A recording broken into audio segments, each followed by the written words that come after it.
So I know my audience is not the audience that needs a safe space or can't listen to a challenging conversation without being offended.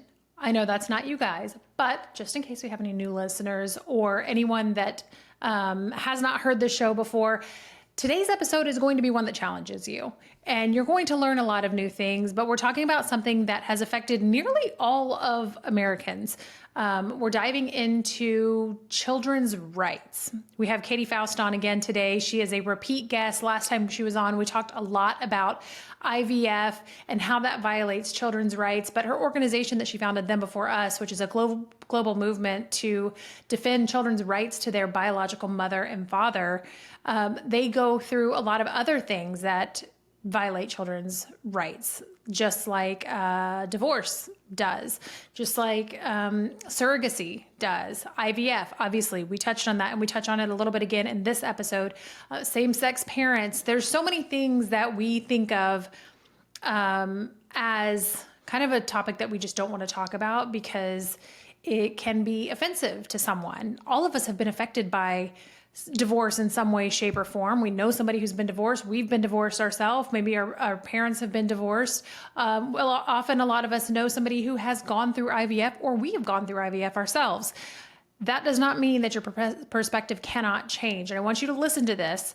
Listen to it with an open mind. Listen to what Katy's saying. And obviously she's got science to back up everything that she says. So after this, go to her website, look into what she's talking about, educate yourself on all of these topics, because really, really, really, if we are advocates for life and if we are advocates for protecting children, we have to do what's best for children. We as adults have to do the hard things for children instead of making children do hard things for us. Well, Katy, thank you so much for joining again. The last episode was really fun. I say fun, but it was a very intense topic, especially because a lot of pro-lifers struggle with, do I support IVF? Do I not support IVF? And so we dove into that. And if you guys haven't listened to the first podcast episode with Katy Faust, definitely go look it up. But there's so many other topics that Them Before Us considers to be important when it's talking about the rights of children. Yeah. And a lot of them I want to go through today because we didn't have time to get into them last time. And I want to just pick your brain on that and kind of see what else I'm not thinking of, because when it came to IVF, I don't feel like I put myself in the shoes of children to really understand what it means to advocate for children, not what's easiest or best for parents. Yeah. I'm glad that we're circling back and kind of covering some foundationals, because we are definitely large voices in the space of reproductive technologies when it comes to IVF and surrogacy and sperm and egg donation. But it's not because we went into this going, hey, you know what? We need to critique big fertility. Yeah. The whole purpose, the whole platform, our mission is to defend children's rights to their mother and father. We are talking about the distinctives of what men and women offer children. We are talking about the importance of that bond with your biological parents and the safety and the identity that that tends to naturally lend itself to when children are being raised by their own married mother and father. And so we're coming from the place of child defense in terms of defending their right to be known and loved by the two people responsible for their existence. So that's what we do. That's what we're all about. That's our big platform. Yeah. And that is why we critique big fertility. That is why we're critical of IVF. That is why we are some of the largest opponents you're going to find of surrogacy. But that also leads us to be full-throated defenders of traditional marriage, because it's the only relationship that unites the two people to whom children have a natural right. That leads us to be highly critical of the vast majority of divorces today. That means that we are going to deconstruct the promotion of modern families. And that means that we are going to advocate for child-centric adoption, not as a means for adults to get kids, but as a just society's response to children who have lost their parents. So yeah, we talk a lot about reproductive technologies these days, but it's not because we're an organization that exists to critique the fertility world. It's because we're an organization that defends children's rights in the family, and that means that we will oppose the vast majority of what takes place in the world of fertility clinics today. Yeah, absolutely. So when it comes to adoption, this is something that I want to touch briefly on before we kind of really dive into it. There's a difference between like adoption and foster care. And I know that a lot of people kind of equate the two, especially when it comes to if you're pro-life, you need to adopt all the kids in foster care or, this, that, and the other. And I want to make the distinguish the differences. Like adoption is totally different than foster care. Foster care, the goal is to reunite the children with their biological parents. It's to get mom and dad back on their feet, hopefully, for whatever situation it may or may not be, and then reunite that child, because we know, like you say them before us, children do best with their biological parents. And then adoption are children whose parents' rights have been, if they have been in the foster care system, their rights have been severed or terminated, I think is the term that they use, and or for whatever reason, others that they might be in adoption, maybe, there was a single mom, maybe she died in childbirth, or, there's so many reasons you can be placed at birth or kind of be adopted later through foster care. Maybe dive into a little bit of the differences there. And I don't know that you guys touch so much on foster care, but adoption as a whole. Yeah. So we would say, regardless of where the child is, are they in a hospital where they have simply been relinquished by the birth mother because she feels like she's not in a place to parent the child anymore? Are they a 9-year-old that has been through a variety of different foster care homes? Are they in an orphanage overseas because their parents abandoned them at birth and we don't even know who the parents are? We would look at all of those situations and say, it's not about the adults. That is actually the thing that children come to need adoption in a variety of ways for a variety of different reasons. We would say that regardless of how the child comes to be in need of adoption or foster care, that process fundamentally is not about adults. It's not primarily about the birth parents and what they want, and it's not primarily about the adoptive parents and what they want. If you are doing adoption well, and you can carry that over into foster care too, the primary concern is the best interest of the child. That has to be the primary concern. And in adoption and foster care, we are in danger of falling to adult-centric extremes right now, where you do see that there are some children who are, our whole nonprofit is children do best when they're raised by their married biological mother and father. There are some cases where the children need to be removed from their biological mother and father. They are rare. It should be difficult, but there are times where it's not in the child's best interest to remain with a biological parent. And usually what we're talking about here is a single mother who has unrelated men coming in and out of the home. That actually is the scenario where you're going to find the children who are most often removed from their care. Not because it's their biological parents who are abusing them or don't want them. It's because an unrelated adult has joined the home and is statistically, drastically increasing the child's risk of abuse and neglect, right? That tends to be the scenario where children are in need of foster care to begin with. So we look at those situations and say, when children need to be removed from the home, it is not what the adults want. Neither the biological parents who are saying, no, I have a right to keep this kid, even though I've been in and out of drug treatment and already the child has been taken to the ER because of neglect or abuse or whatever. No, the child's best interest reigns supreme there. Adoption and in the foster care world has to be centered on the best interest of the child, not what adults want.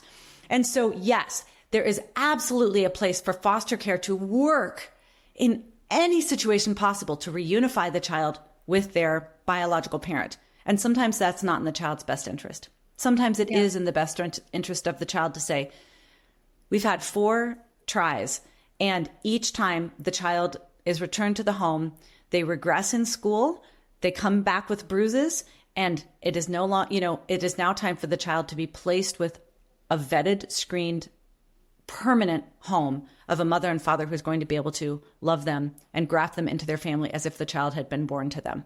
So there's also another danger in adoption and foster care, and that is adults, whether it is infertile couples or same-sex couples, who see this as a way to get kids, right? We need to complete our family, maybe because we can't have children on our own through infertility problems, or maybe because we are missing the components to conceive a child ourselves. And so in the minds of some, and pro-lifers can fall into this trap too, we see it as this is a way to complete your family, but it's not. That's not what adoption is. Adoption is not a way for adults to get kids. Adoption is a just society's response to children who have lost their parents. So again, in placement situations, it's not about giving adults what they want. Gay adults, straight adults, single adults, married adults, infertile, fertile, it doesn't matter. It's not about giving adults what they want. It is finding the best placement for a child who has lost their mother and father. And whenever possible, that is placing them in the home of a married mom and dad so the child can benefit from the maternal and paternal love that satisfies their soul and maximizes their development. So the child's best interest must reign supreme in decisions when it comes to removing their biological parental rights and reattaching them to adoptive parents. If adoption is done properly, it is the child's best interest that will reign supreme. So that's kind of the summary of the child-centric view of adoption and foster care. Do you think that adoption has become more of a business than about what is best for the child in 2024? There is a lot of pitfalls and dangers when it comes to adoption. You can actually look at different countries. Inter-country adoption was huge, around the turn of this last century. So, adoption has moved through different epochs. You first had what was known as the baby scoop era, where generally white babies were being taken from white single mothers and then given to white adoptive parents, very often without any kind of information. They were generally closed adoptions. Sometimes the children didn't even know they were being adopted. Then you moved more into the space where there was open adoptions, but it was still tended to be more private. Then you moved into inter-country adoptions where a variety of different international exchanges were being made, and some of those countries did it better than others, and some were rife with corruption.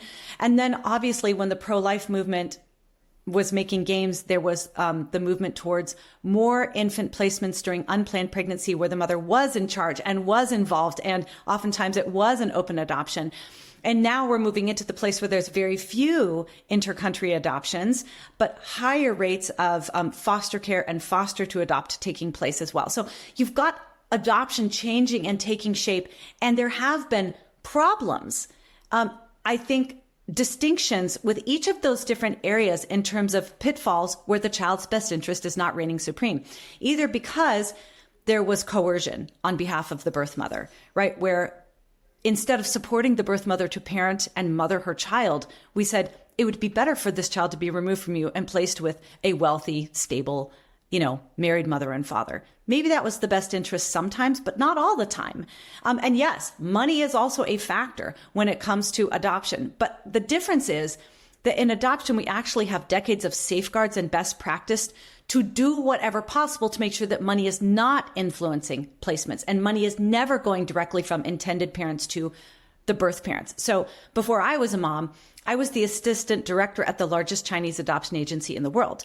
And I was responsible for compliance with international, federal, and state standards. And one of the major red flags, it wasn't just a red flag, it was a bright red line in terms of criminality, was money could never go from the intended parents to the birth mother or the genetic parents or to the birth family, because then it was no longer adoption, then it was trafficking. Anytime money goes from intended parents to birth mother, it's not adoption. Now you're buying a baby. It is baby selling. And so there is a lot of money in adoption. And you can critique the fees and say, okay, well, this seems excessive, or well, that doesn't really seem like it kind of aligns with the process as it should be. But in no case is money going directly from the people that will raise the baby to the person that gave birth to the baby. And we can talk about this later, but that is one of the big distinctives between adoption as an institution centered around the well-being of children and reproductive technologies, which function as a marketplace centered around the desires of adults. Because in reproductive technologies, whether you're talking about sperm donation, egg donation, or surrogacy, the entire industry is built on direct payments from the intended parents to the birth parents or the genetic parents. It is by international standards established through adoption, it is categorically child trafficking. It is baby buying and baby selling. So there is and has been corruption or problems in the adoption industry. The difference is that the standards and safeguards set up at the state, national, and international level do what they can to fight against that corruption and seek to root it out, whereas those same safeguards and standards are nowhere to be found in big fertility. Yeah. So what would you say to a woman? I see this a lot of times in the pro-life industry or pro-life movement, and I have my own thoughts about it. What would you say to someone who says to a woman in an unplanned pregnancy, please don't have an abortion, I'll adopt your baby? Yeah. So the solution to a pregnancy is not adoption. It's parenting. That is the solution. So let's be very clear about exactly what should happen in an unplanned pregnancy, because it's exactly the same thing that should happen in a very planned pregnancy. If you are conceiving a baby, whether it is an oopsie one night stand or whether it's 15 embryos in an IVF clinic, if you are making the baby, that baby has a right to life. And that baby also has a right to their mother and father. And do you know what needs to happen in both of those situations? The adults need to do hard things so the child does not lose their rights. That is what needs to happen, because the only alternative is for the child to do hard things so the adults can live as they please. Either the child loses their right to life and or loses their right to their mother and father, or the adults are going to have to do hard things. So what should be done in an unplanned pregnancy? The child's right to life should be protected. They should not be aborted. But then ideally, the child's right to their mother and father should be protected. What does that mean? It means that both the mother and the father reorient their world around the rights and well-being of the child and commit to the baby and to one another so the baby doesn't lose anything. That is ideal. Now, sometimes only the birth mother is willing to act like an adult. Sometimes she is the only the only parent that is willing to do hard things on behalf of the child. So then the solution is parenting. That is the first solution, not abortion, not even adoption, parenting. And her extended family and her church and her community ideally comes around her and says, we're going to support you. We're going to hold your arms up as you parent this baby that already knows you and already loves you. Now, sometimes the birth mother is not able or willing to conform to the child's both right to life and right to be known and loved by their mother and or father. And sometimes adoption is the right option. But I think in the pro-life world, we've too quickly jumped from, unplanned pregnancy, then you need to do adoption. No. Yeah. Women need to have the opportunity and be encouraged to keep their baby whenever possible.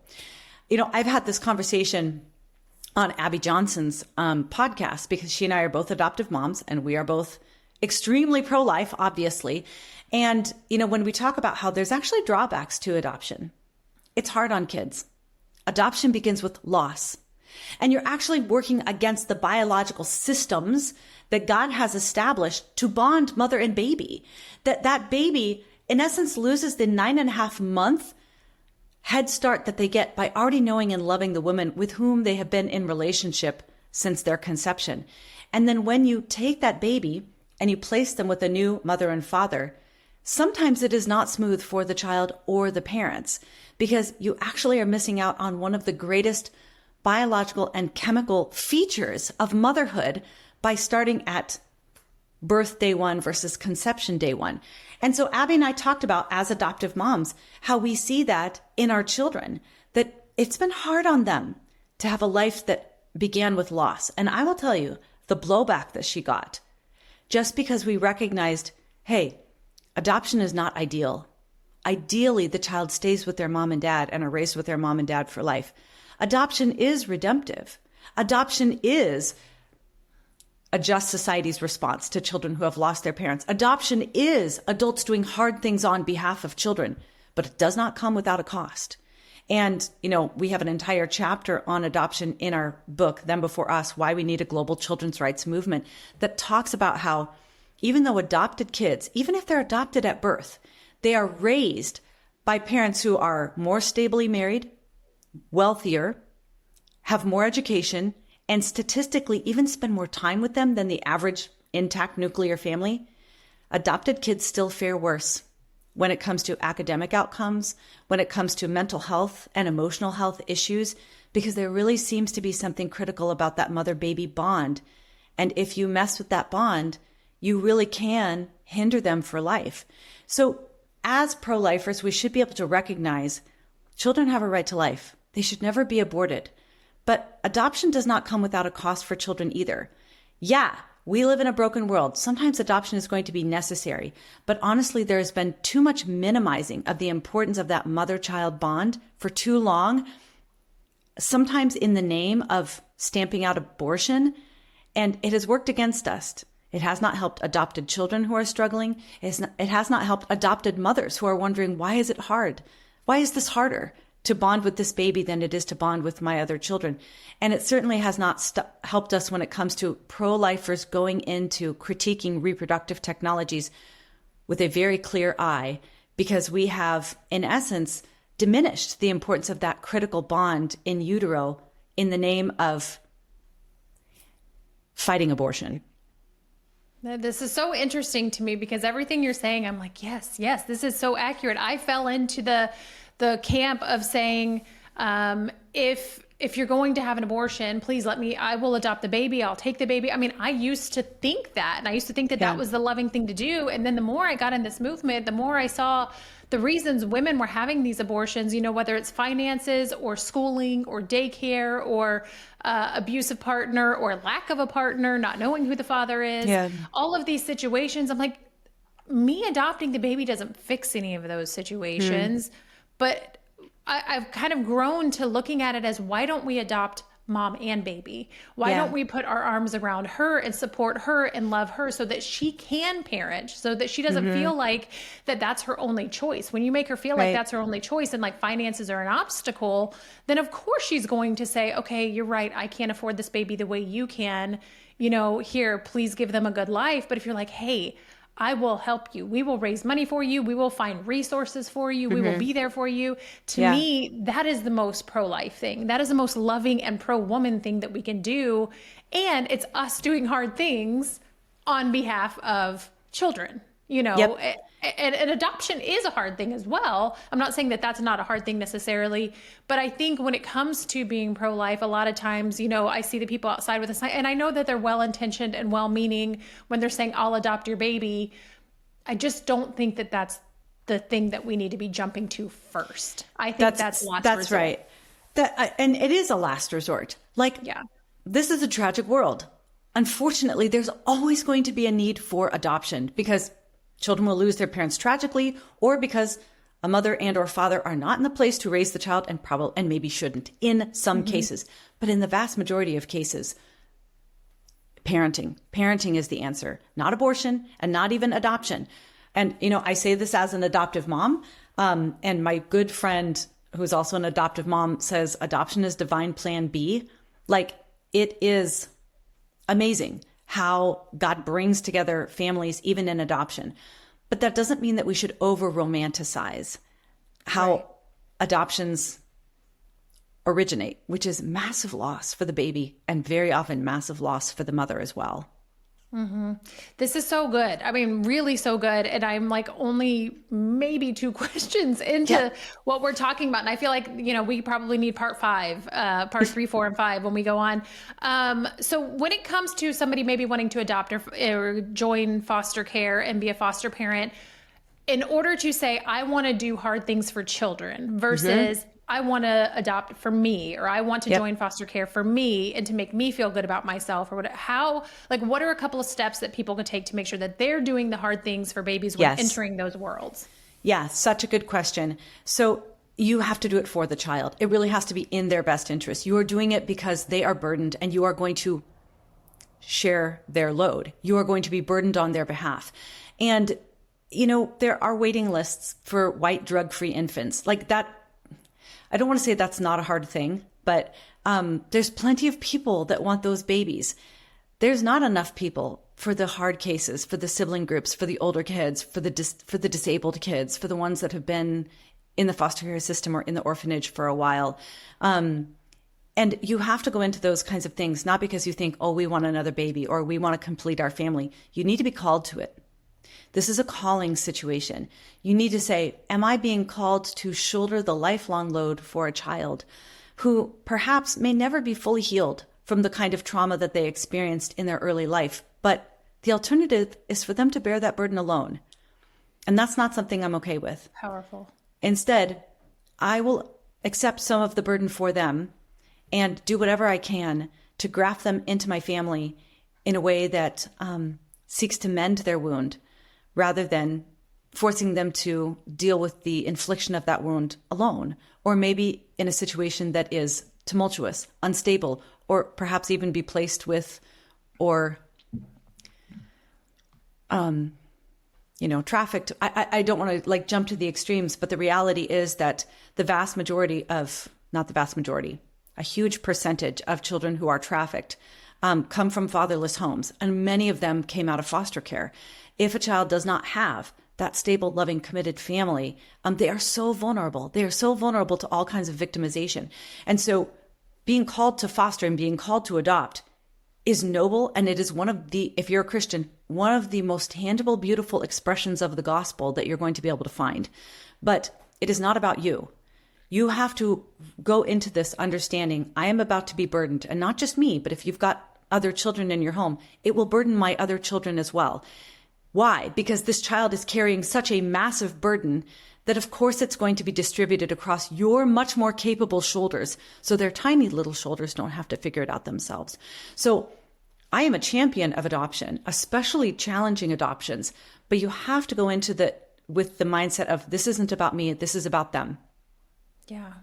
Wow. So this is something that I want to do one day, but this is something that I obviously want to make sure that I am doing right and for a child, and also keeping my own children in mind. And how do we do all of that with the child as the main focus and not ourselves and what's easiest and best for us. So talk to me about surrogacy. I want to hear about surrogacy. Celebrities like Kim Kardashian, Paris Hilton, Anderson Cooper, they've all utilized surrogacy. Why is it wrong to pay a third party to carry a baby for you? Yes, we have got to get this right. We pro-lifers, Christians, conservatives have to get this right. And I'll just point you to two articles that will spell out more clearly what I'm about to say here verbally. Number one, I wrote an article in the Federalist earlier this year called The Conservative Pro-Life Case Against Surrogacy. So that is where you're going to get not just the arguments, but all of the links supporting what I'm about to say. And really, that is the natural law, social science argument against surrogacy, all forms of surrogacy. And then I also just wrote a piece at Christianity Today a couple weeks ago, which is the biblical case against surrogacy. 4 reasons why Scripture will always say no to all forms of surrogacy. So you can look at whatever authority you want to appeal to, the universal authority of the revealed world of God, or the scriptural, supernatural, special authority of the Bible. Okay. Both of those authorities, which are grounded in God's truth, reject the use of surrogacy in all forms. So a quick explainer, what is surrogacy? What surrogacy does is it splices what should be one woman, mother, into 3 purchasable and optional women. So the first mother is the genetic mother. That is the woman who contributes the egg. The genetic mother, okay? She's the one that gives the baby the eye color, the hair color, probably a lot of the different characteristics, a penchant for music or a more engineering mind. This is the mother that helps children answer the question, who am I? Okay? And when you think about your mother or your grandmother, if you've got a genetic connection, like right now when I'm looking at myself, I have started to develop these cheekbones that I never saw before, and then the lines going down from it. And I remember looking at a picture of my mother's mother and noticing that and going, wow, I've never seen that anywhere else. And now I'm looking at my face and I see my grandmother, right? It's very hard for kids to answer the question, who am I? If they can't answer the question, whose am I? That is the importance of the genetic mother. The second mother is the birth mother. That is the woman with whom you form that first critical relationship, the only relationship, that maternal bond. So much so, it's more than a bond. It is, the child has no way of knowing that they are not their mother. They believe that they are one and the same. That's how close they are. And so that mother is the foundation for trust and attachment. And that is probably the best explanation why these adoptees who were adopted at birth by wealthier, better educated parents with more stable marriages and who spent more time with them still fare worse, because they were cut off from that mother, that person with whom they bonded, and they had to start over. And then the third mother is what donor conceived people call the social mother. That is the presence of the woman every day in their life, the woman who is kissing your boo-boos and, chopping your vegetables and rocking you at night and giving you that distinctly female love. So that's what surrogacy does. It takes these three mothers and it cuts them up and it says, which one do you want? Which one do you not have? Which one do you need to purchase or rent for a while? So a lot of times, not a lot of times, we don't know how often because big fertility doesn't keep track. We have no idea who is using surrogacy, how often, how common it is, how many of these babies are being aborted, where they're going overseas. We have no idea. But in some cases, you will have a Kardashian situation where she and Kanye are the genetic parents. They find a woman who has a much lower socioeconomic status to gestate their baby. That's the birth mother. And then they go home to Kim and Kanye until they divorce, right? So the child gets the genetic mother, gets the social mother, but they lose the birth mother. So then you have situations like Anderson Cooper. He doesn't have any genetic mother. He doesn't have an egg to offer. So he purchases that egg from a egg donor catalog. And you can Google egg donor catalog right now, and you can filter your child's genetic mother based on eye color, hair color, education status, how many vials, how many eggs she has that she's selling, whether or not she wants to be known or unknown to the child when they're grown. So you shop for the genetic mother, you rent the body of a birth mother, and then the child goes home to a house where there's no social mother at all. So in that situation, the child loses all three mothers. Now, here's the problem. None of these women are optional for the child.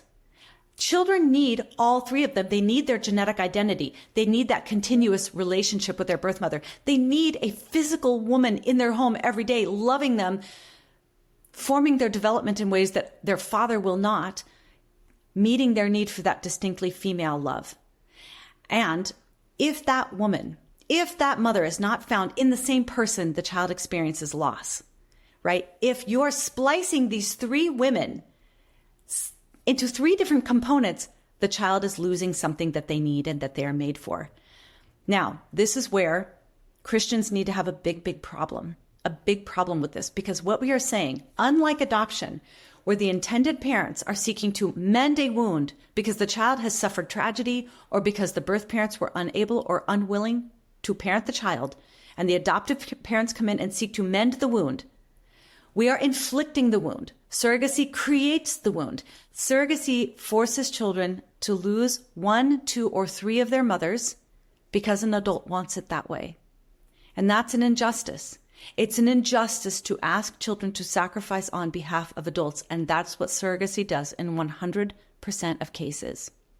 This is another one that's interesting to me. And I know I just said this about the pro-life thing, but for me, I had always thought, just randomly thinking about motherhood and all of this, like if my sister could not conceive, that I would carry the baby for her, thinking like that's a noble thing to do. Yeah. And now I'm learning more and more. And I'm like, no, that's actually not what's best for the child. Like what's best for the child is to have their mother and father. And I understand that, that's hard if maybe a woman cannot conceive, or if it's a same-sex couple who wants a child, but it's, again, not about the adult. It's about the child. And so often we make it about ourselves. And that's what society is as a whole. It's instant gratification. Yeah. It's me. How do I feel? What makes me feel better? And supporting everybody, whether they're right or wrong and whatever it is that they believe. I can only imagine it has to be so hard to be somebody who's carrying that child and then creates a bond. There's no denying that you create a bond with them when they're in your belly, and then giving them away, like relinquishing your rights, your motherhood essentially, and giving them to another person. That has to be so hard. Is it true that when somebody is carrying a baby and when someone is being a surrogate mother, if the couple or individual who is, I guess, purchasing the child wants them to, for whatever reason, maybe it's genetics, maybe the baby's not growing properly, whatever, is it true that that person has to then comply with an abortion if that's what the purchasing person wants? Absolutely. And abortion language, it's called selective reduction, is standard in surrogacy contracts. Because when you're paying 6 figures for a baby, abortion functions as quality control and quantity control. We have stories of surrogates who they implanted 2 embryos, one of them twins. Now she's pregnant with triplets. And the intended parents are like, we cannot afford that. Or maybe they're going, we might lose all of them because now it was already a high risk pregnancy. Multiples, triplets, incredibly high risk. And so they'll say, well, we want to abort one of them. And we have cases of the birth mother saying, there is no way. I love these babies. You cannot abort them. And they're like, okay, fine. Well, then you have to raise them. Then you have to pay back all of the money that the $40,000 we've already invested, you owe that to us. I mean, they trap women in these contracts. And a lot of times these women do end up having to abort because they can't afford that. And they're not ready to raise these children on their own. Abortion is a critical aspect of big fertility. And it's one of the reasons why, in the vast majority of surrogacy cases, you're talking about an IVF baby. That's what you're talking about. And that selective reduction is a part of surrogacy contracts is one of the reasons why only 92 to 97% of IVF babies are born alive. It's one of the many gauntlets that these lab created babies are going to have to jump through before they get to a live birth. So yeah, this is not pro-child technology at all. And like you said, when we look at it from the perspective of, oh, my gay brother, who is such a good guy and he would be such a great dad. And boy, he would really love for this. And he's so sad that he can't have a family. Or when you look at it from the perspective of an infertile friend or your sister who can't have a baby.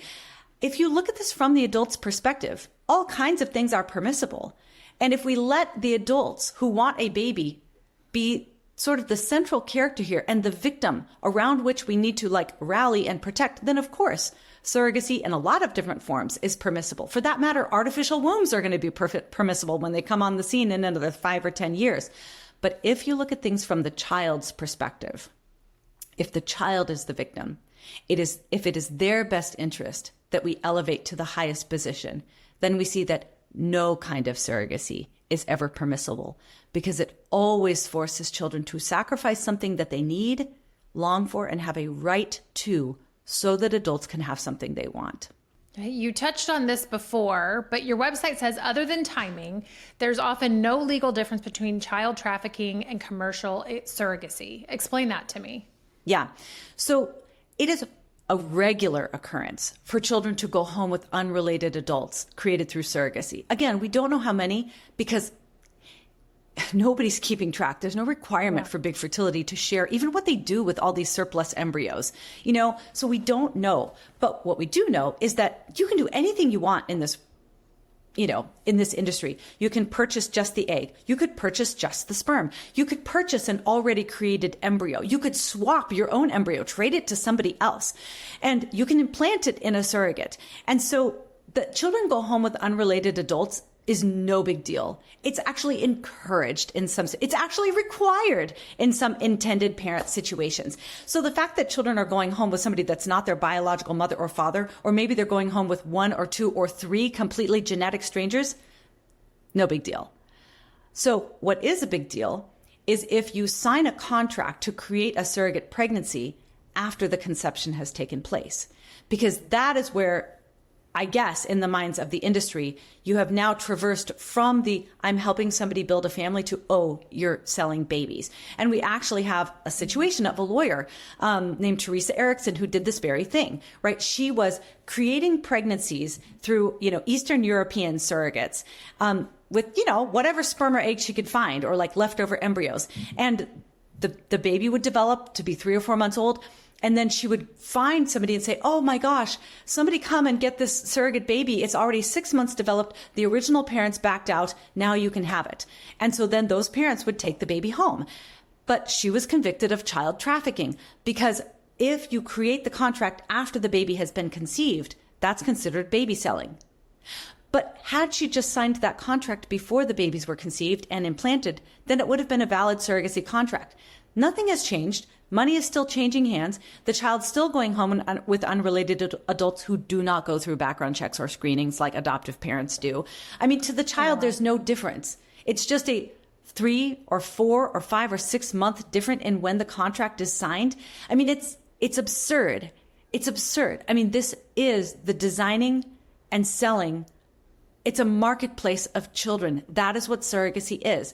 And I know that in our mind, maybe we know personally, or maybe we just have this fantasy that this is just about helping an infertile mother and father have children, and it's her sister or her friend that's doing it for free. by the numbers, that's virtually none of the cases. This is a commercial industry. Like, we've had to legalize commercial surrogacy in a variety of different states in this country because there's not enough women who are offering to do this for free for their friends.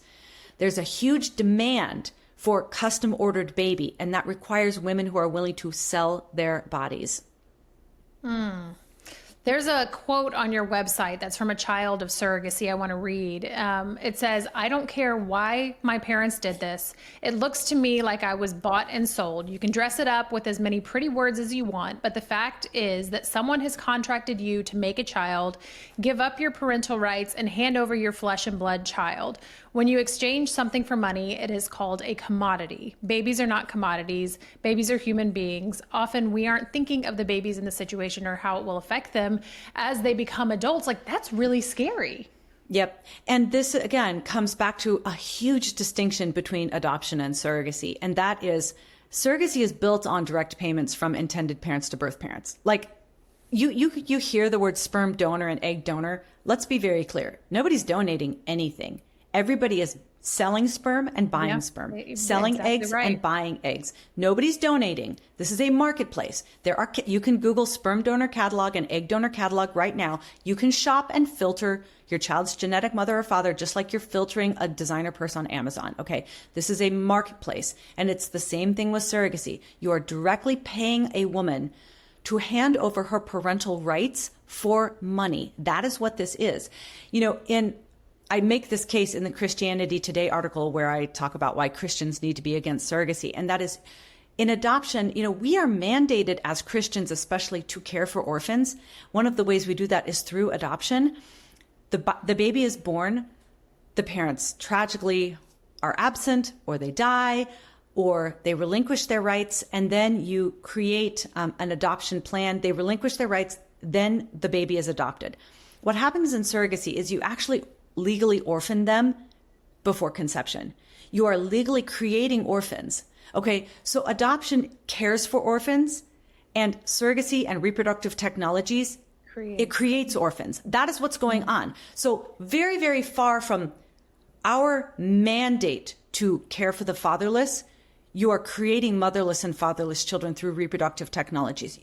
Both in the world of adoption and in the world of Christianity, these are polar opposite things from one another, right? One of them is seeking to bear the burden and mend the wound. The other one is inflicting the burden and inflicting the wound.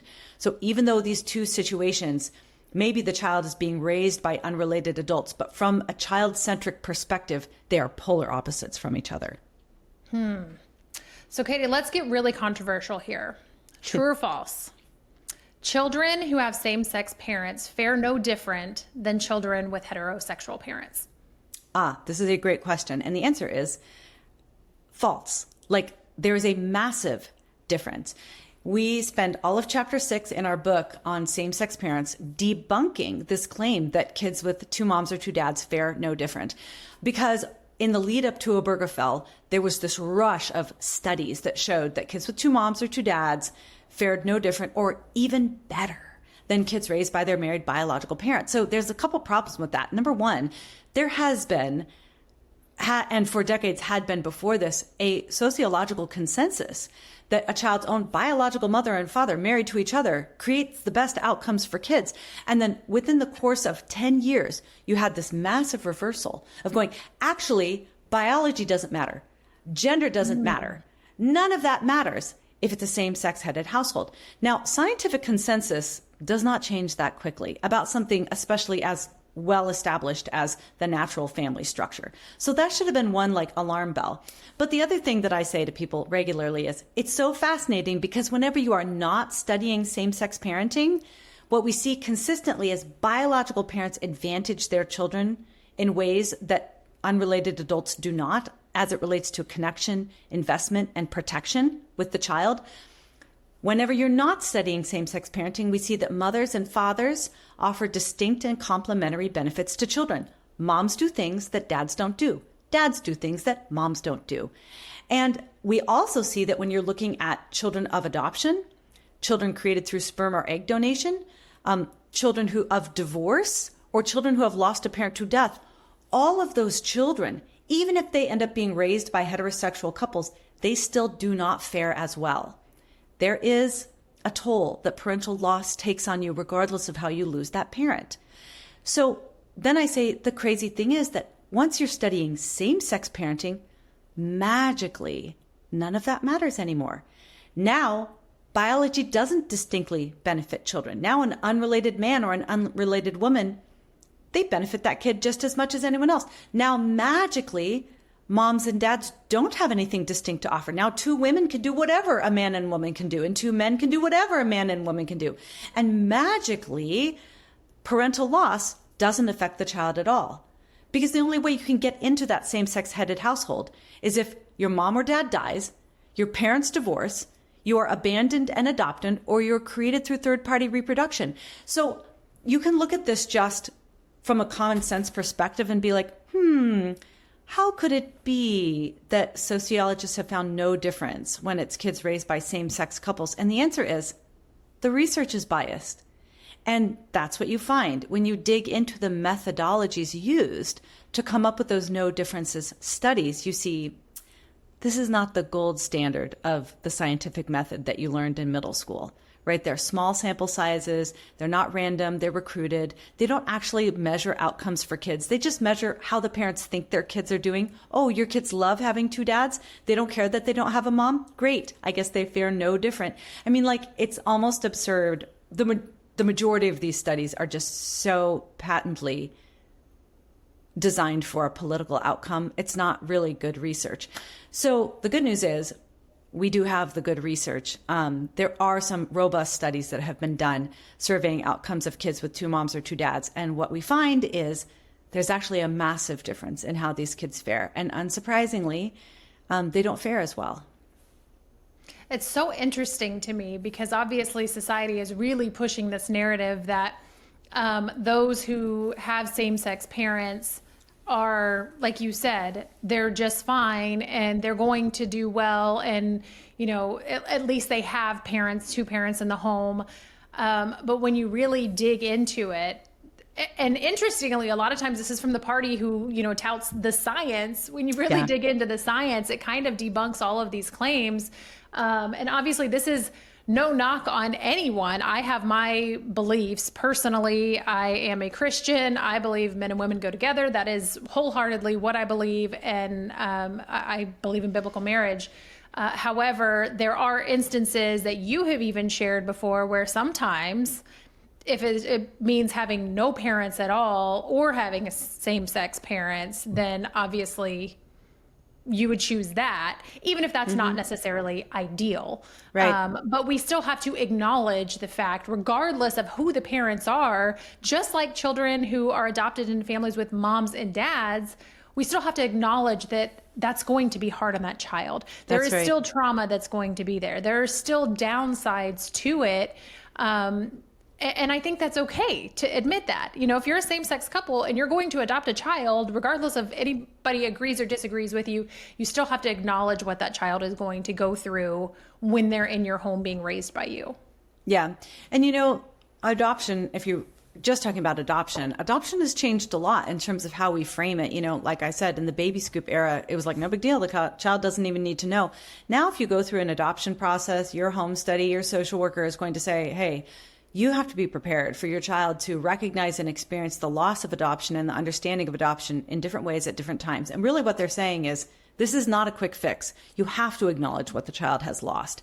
And yeah, I know same-sex couples who are parenting kids, whether it was post-divorce or post-adoption, who are not necessarily saying, hey, I fixed everything for you. You know, they're saying, look, you needed parents. There wasn't any married mom or dad stepping up for you.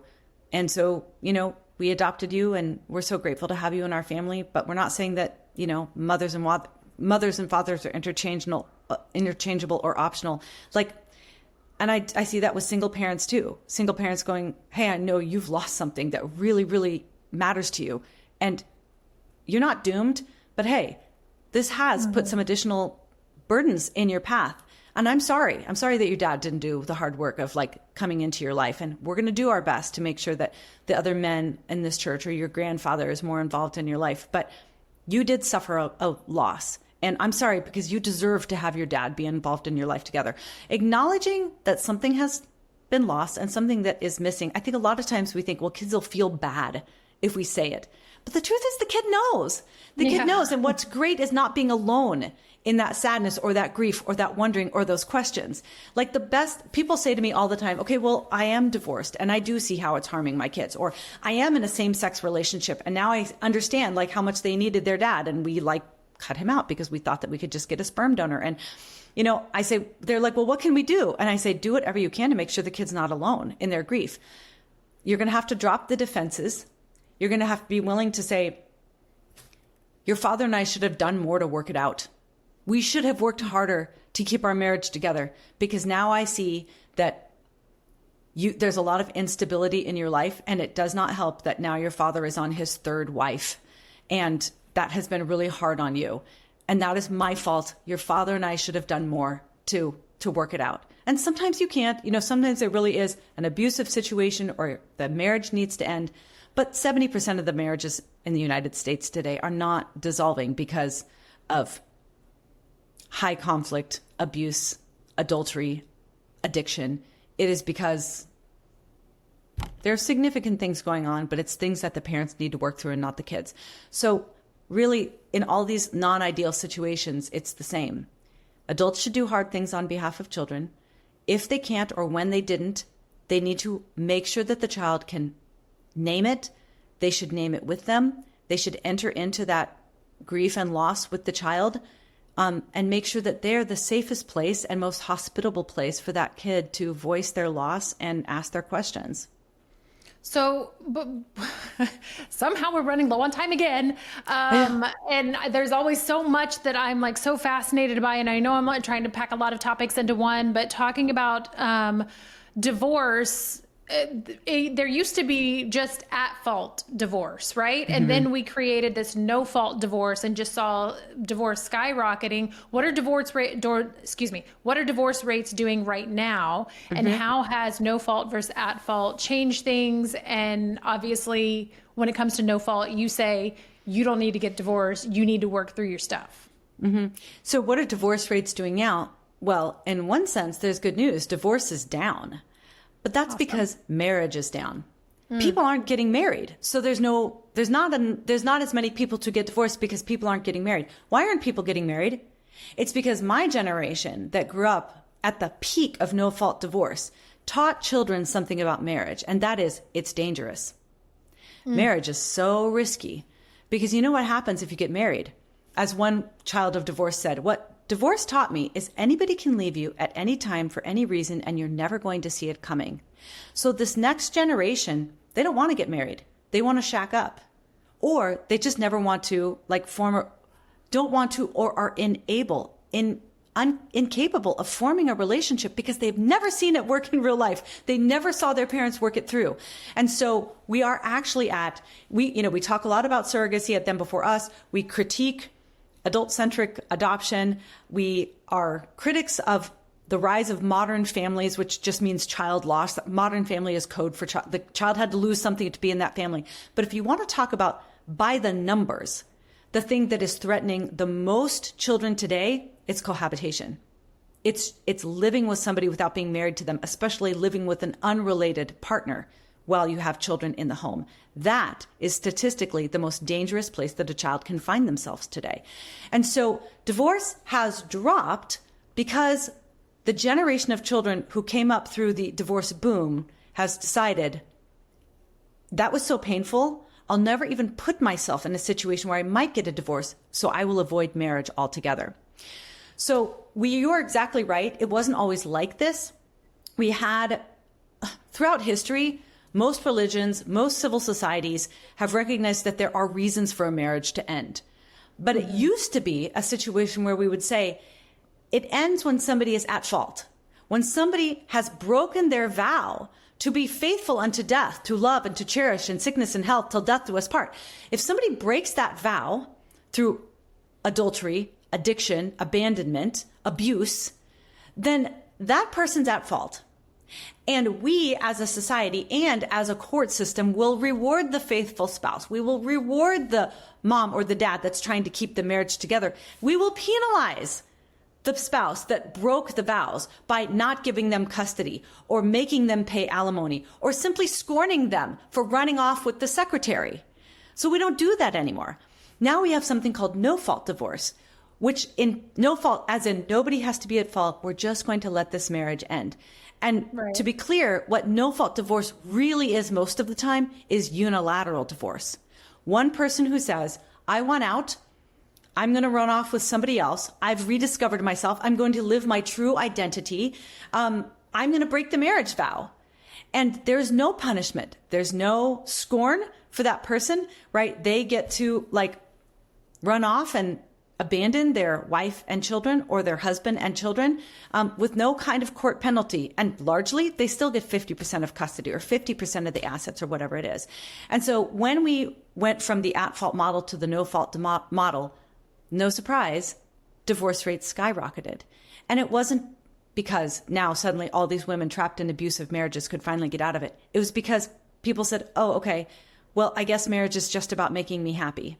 It's no longer an institution centered around the well-being of children, which is largely how it's been regarded throughout history, throughout the 5 major religions of the world. They saw it as something that actually had social value, institutional value for the entire society. But no-fault divorce communicated, hey, if you're just unhappy, you can get out of this, right? This is really just a vehicle of adult fulfillment.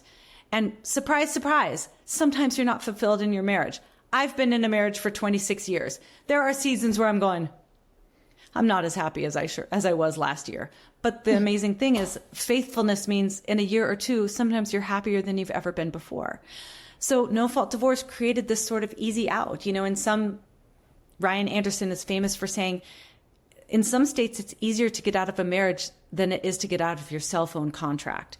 And so that means that when things got a little hard or somebody felt unfulfilled, they bailed. So unfortunately, divorce was the first legal iteration of marriage redefinition. It is what started us on this path of a makeover of the institutional family towards a place where stability is optional, mothers and fathers are optional, and we are now headed in the direction where it's kind of optional that there's two. Because the truth is, if marriage is just a vehicle of adult fulfillment, maybe 3 people fulfill you, or 4 people fulfill you, or 20 people fulfill you. So marriage has simply just become one more way that adults validate their own feelings or identity, and kids simply have to suffer as a result. You said that being married 26 years, there's seasons that, that you're happier or not happier. I feel like that's something that just happens in life in general. You know what I mean? Yeah. Like in single people's lives, sometimes they're happier in certain seasons and they're unhappier in certain seasons. And, maybe that's based on them. Maybe that's based on outside circumstances, but that's just life. Yeah. And I think that being in this instant gratification society where we want everything and we want it now and we want, the notebook romance, which is actually kind of sick and twisted when you really look at it. But we want all of this now.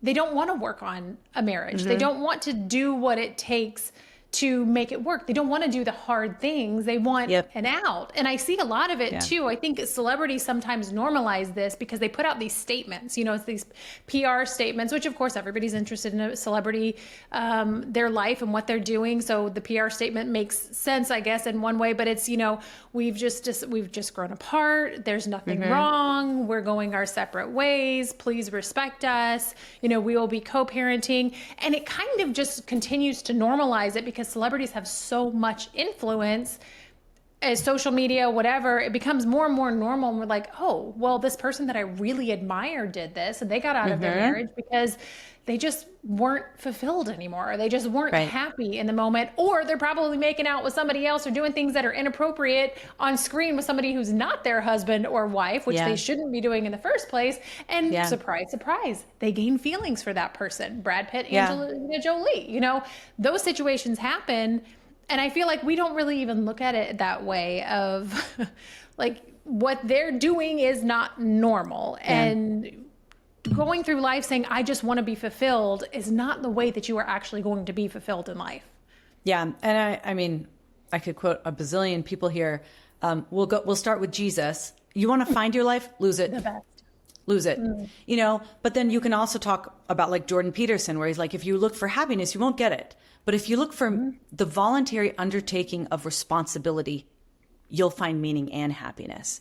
And so, unfortunately, we have created a consumeristic mentality around marriage and around children, right? The same mentality that says, I can throw you out when you've got a couple extra wrinkles, or I'm unfulfilled, or my sexual feelings have changed or developed for somebody else, right? It's a consumeristic mentality. And now we're taking that into children. Like, maybe I don't have a partner. Maybe I'm a single, maybe I'm in a same-sex relationship, but I am going to create and design a child that is going to have to lose their mother or father so that I can have what I want. But you know what? It's an on-demand society. And so honestly, we are taking this consumeristic perspective into the fundamental relationships, our marriages, our children, honestly, our friendships, because we've got this mentality now that if somebody doesn't completely agree with you or validate you, or if they challenge you in some way, cancel them.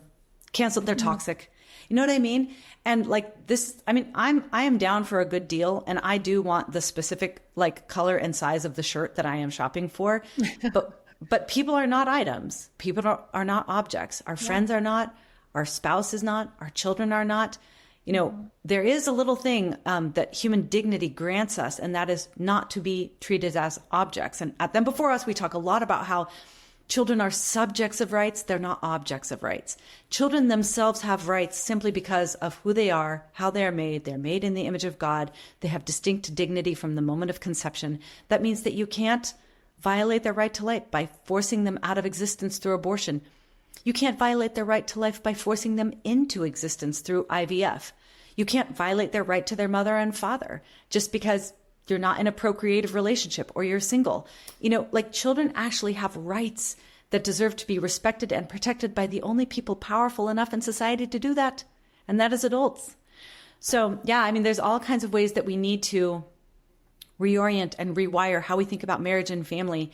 At Them Before Us, we tackle it from the perspective of the child because that is what tends to bring clarity in the political and in the private. It's what tends to give you the right answer whenever you're talking about the definition of marriage, or when you should consider a divorce, or should you promote the modern family, or when are reproductive technologies permissible, and how should you think about adoption and who should adopt. The child-centric view in our perspective gives you the right answer to everything. So in true Christine fashion, I still have not gotten through all of my questions somehow. But I want people to take away the fact that, obviously mending a marriage is good for both children and parents. Yeah. A lot of times it's just a season that you're going through. It's not a forever. And marriage counseling is there, and we should really be focusing on that. Katy, we talk a lot about in this episode doing hard things for children, doing hard things for kids, and sometimes having these conversations about surrogacy, IVF, divorce, same-sex parenting, all of these things. They're hard conversations, just like we're doing hard things for kids. How would you encourage someone to speak out on these hard conversations, knowing that it might hurt somebody's feelings? A couple things. First of all, it's very hard to talk about what you're unfamiliar with. So step one is become an expert. You have got to become an expert on why marriage is a matter of justice for children, why divorce is so harmful to kids, why it harms their physical, mental, emotional, academic, and relational health. This is not contested. Like, we have enough data on divorce to say categorically this is harmful. Maybe there's situations where a divorce should happen, but that does not mean that it does not cost kids. You need to know the research on same-sex parenting. You need to read the stories of kids created through sperm and egg donation so you can see how their genealogical bewilderment harms them, at every stage of development. You need to understand the importance of the maternal bond so you can fight against both adoption done wrong and surrogacy. And you need to understand adoption, child-centric adoption, because maybe you're called to it, or maybe you're just called to throw money at somebody else that's doing it. And so I think step one is you have to be an expert on all these topics. That was the whole point of our first book, Them Before Us, Why We Need a Global Children's Rights Movement. Every chapter should have been a book, and we distilled it into one chapter with the best stories and the best research on all these topics. We will make you bulletproof in terms of arguments against the natural family. That's number one. Number two, when you're having these conversations, personally, I am not like a truth teller by nature. I am a grace giver. I would much rather just keep my friends. So I'm talking to myself. It's hard for me to have these conversations. But what helps is to say, especially if you're a Christian, your primary job is not to make the adults feel good or give them what they want. If you are a Christian, your primary job is child protection. This has been a fundamental aspect of Christianity since its inception. Every place that Christianity goes throughout the world, the well-being of children is elevated. Why? Because we always have taken into the culture, whatever challenges we are facing, whether it was the first century Christians, whether it is modern day Christians, our posture has to be one of child protection, where we advance the rights and well-being of children first. We can empathize with adults and how they are struggling, but never at the expense of child rights and protection. So go into it, yes, empathizing and seeking to bear the burden of the adult that you're talking with, whether they experience same-sex attraction or they're in an unplanned pregnancy or they're dealing with infertility. Yeah. But your job primarily is not to empathize. It is to defend children. That is inextricably connected to a living and vital Christian faith. So go in there saying, I have the information because I've read the book or I've listened to the podcast. Now I will wait and pray for the opportune time to say, you guys have to figure out a way to work this out in your struggling marriage, because if you don't, the reality is that 50% of the time, kids who live in two different homes develop split personalities. That's how burdensome divorce is for kids. So you have to be ready with the right information, form the relationship, and then go into it saying, my job here is to represent the kids, not to empathize with the adults. You know, for somebody who says that you're not naturally a truth teller, you've got a lot of truth bombs that you just drop one after the other, and you're so good at it, and you're obviously very well educated on this. So I want everybody to get your books, go read all of the articles that you mentioned and anything else that they can find your name on. You Google Katy Faust and just see what all she's written and read these things, because it will force you to think about things in ways that you've never thought about it before, but also it gets your wheels turning and you're kind of like, actually, I agree with that. It might sound controversial, but I agree. And I find myself agreeing with everything that you're saying. And it's mind-boggling to me that I never even thought about it like this before. I'm almost like embarrassed that I never thought about it like this before.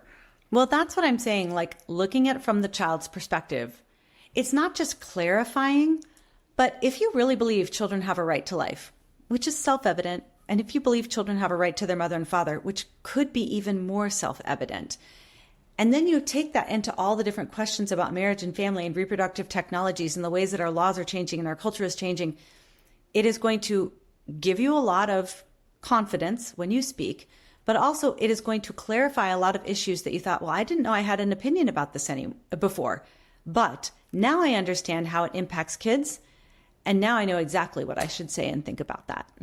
And we see how we're lied to so much by the news and the media and what is out there in society and what we actually should be doing and what science actually says. Katy, where can everybody find you on social media, your website, if they want to go look you up? What's the best way to track you down?